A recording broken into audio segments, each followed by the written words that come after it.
Welcome back to seasoning tales. Sanika आहे तुमच्या. मी already एथन्समध्ये आहे आणि मी पहिल्यांदाच आली आहे हॅम्बर्ग टू ग्रीस असा प्रवास.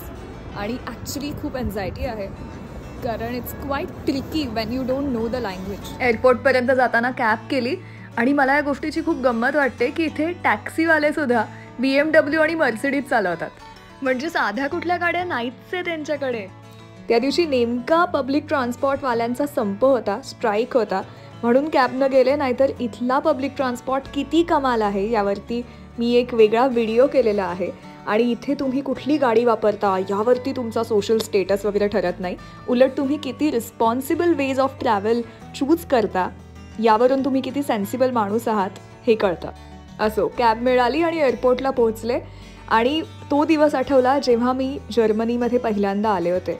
खरंच एकदम कुठल्या पण जगात लँड झालोय हे मला सुधरत नव्हतं. पहिले काही दिवस तर एकटीनं कुठेही जाण्याचा, अगदी सुपरमार्केटमधून भाजी आणण्याचाही कॉन्फिडन्स माझ्यात नव्हता. हे सगळं आठवून स्वतःचीच पाठ थोपटली आणि प्रवास सुरू झाला. नवरा कॉन्फरन्ससाठी तिथे होता आणि त्यांनी मला सांगितलं होतं की चुपचाप कॅब करून हॉटेलवरती ये. पण मग ती सानिका कसली, ॲडव्हेंचर करायचं ठरवलं आणि I decided to figure out की कसं पोचायचं आहे. ज्या काही बसेस बदलायच्या होत्या, जी काही तिकीट्स घ्यायची होती ती घेतली. काही कळत नाही आहे यावर लिहिलेलं.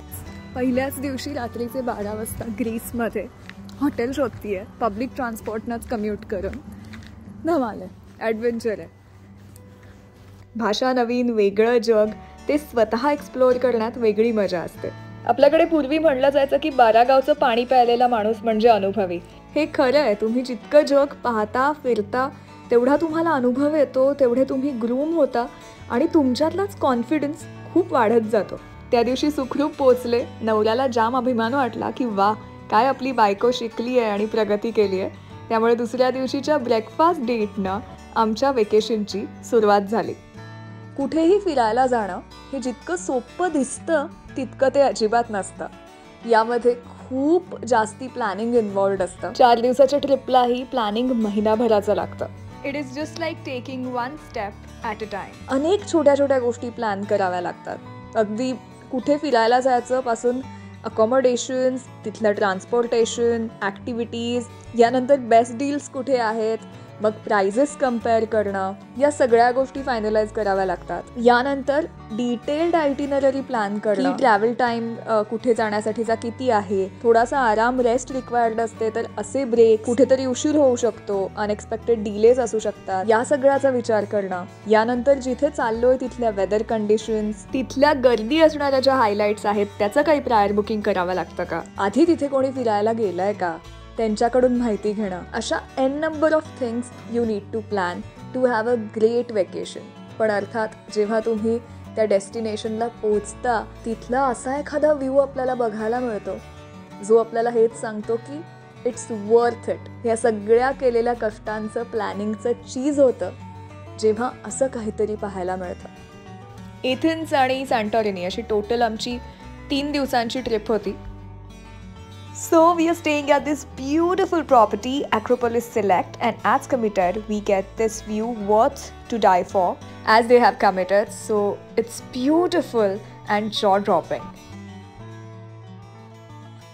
Santorini is all about picture-perfect locations, blue-domed churches, and blue sea. So it's better if you come here during off seasons. Peak season जो असतो तो समजला असतो. मे ते ऑक्टोबरपर्यंत खूप जास्त गर्दी असते आणि याचे व्हिडिओज तुम्हाला बघायला मिळतील रियालिटी वर्सेस इंस्टाग्राम सॅन्टोरिनीबद्दलची. But let me tell you that it's worth the hype. We have really never seen this kind of a beauty ever before somewhere. If you can bear a little inconvenience for a good experience, then off season is the best time to come. For example, today we experienced all seasons. Windy, rainy and sunshine as well. I'm saying inconvenience only in terms of weather conditions.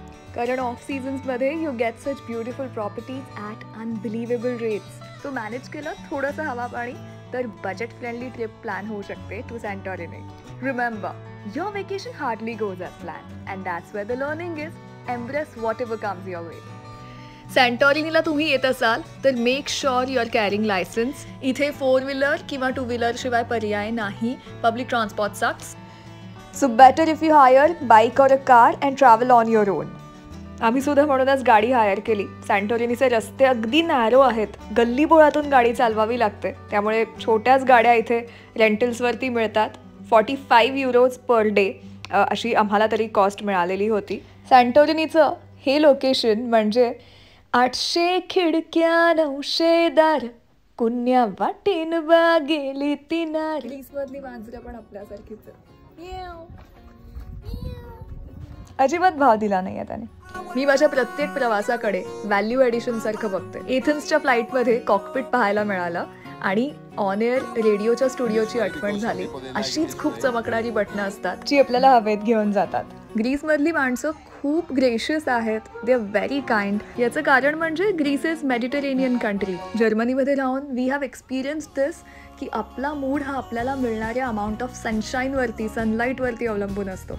ग्रीसमध्ये कला आहे, मोठा त्यांचा इतिहास आहे and the way they have preserved it हे त्यांच्याकडून खूप शिकण्यासारखं आहे. ग्रीस किंवा सॅन्टोरिनीचा एक भाग हा खूप ब्राईट अँड ब्युटिफुल आहे आणि दुसरा भाग हा आपण म्हणू शकतो जिंदगी की परछाई है. You can't expect to have it all. To know more about such Greek tales, stay tuned to seasoning tails.